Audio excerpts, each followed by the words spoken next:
After close to 4 decades of the HIV epidemic, unfortunately, the biggest barrier to us being able to really take control of the epidemic here in Malaysia is the pervasive stigma and discrimination towards people who are most at risk, whether they are men who have sex with men, sex workers, or transgenders, or people who use drugs. Overall, I think the stigma has somewhat reduced, but at the same token, in recent weeks, months leading up to the elections and post-election, the demonization of the LGBT community continues, sadly.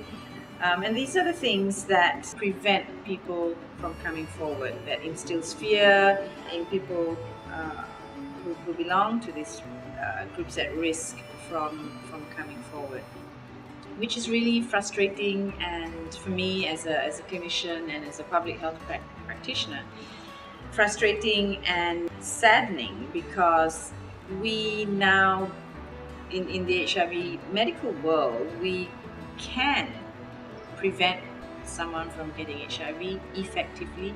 We can treat someone who is infected effectively, but because of that, the lingo that we use, the enabling environment, we are preventing people who need to be tested, who should be tested, from coming forward because of fear, because of internal stigma, of being discriminated against.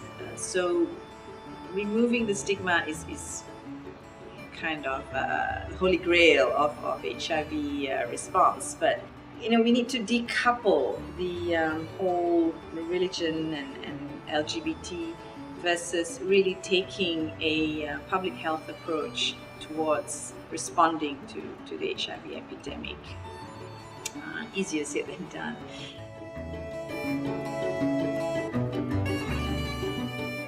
As a physician and a public health practitioner, it's incredibly frustrating to see people getting infected, A, getting infected, B, presenting themselves late for treatment, when we know that there are many things we can do to prevent this from happening. And we also know that one of the major reasons that people find out that they're HIV positive very late is because they're too afraid to come forward, or they lack knowledge about HIV and don't perceive themselves to be at risk. And I guess it's that frustration that I feel, and I know that many things that can be done to prevent this, that kind of spurs me to continue working in this field.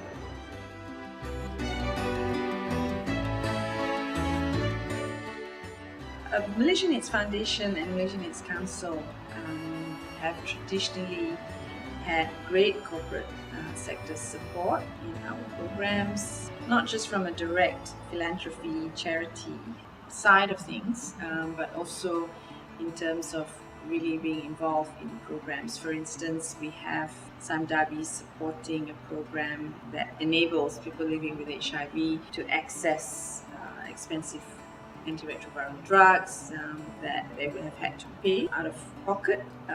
We have the Malaysian Business Council on HIV, where we work together with corporations to provide training for staff and employees on HIV prevention and treatment.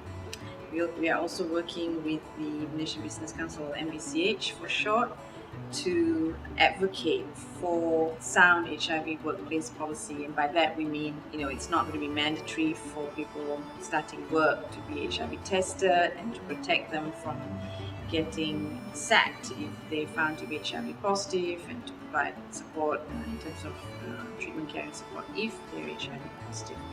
Something which Petronas has adopted many years ago, and we know that Petronas is taking the lead in terms of getting all the other major corporations in Malaysia, big and small, to adopt this, if you like, 21st century, 2018 best practice HIV workplace policy. We're also going one step further in that, thanks to the support from the Global Fund, working with a local law firm to look at legislation to protect people from getting removed from employment if they're HIV positive. The whole idea of this gala or this Tun Siti Hasmah Award is to revive an award that has been in existence for many years. It's just that in the last few years, because of unfavorable economic climate, we put a hold to this award. So we're reviving it. The whole purpose is to recognize individuals or organizations that have significantly contributed towards the HIV response in Malaysia. It's no one better than Dr. Siti Hasmah, whose award is in her name, for us to recognize these individuals. And initially we wanted to just have a small do in our first steps to revive this function, but just by having her name, Tun's name, many corporations that we work closely with came forward. So what was initially planned for a relatively small event has now become one of our full-blown Red Ribbon Galas, almost. So we're very, very excited about it.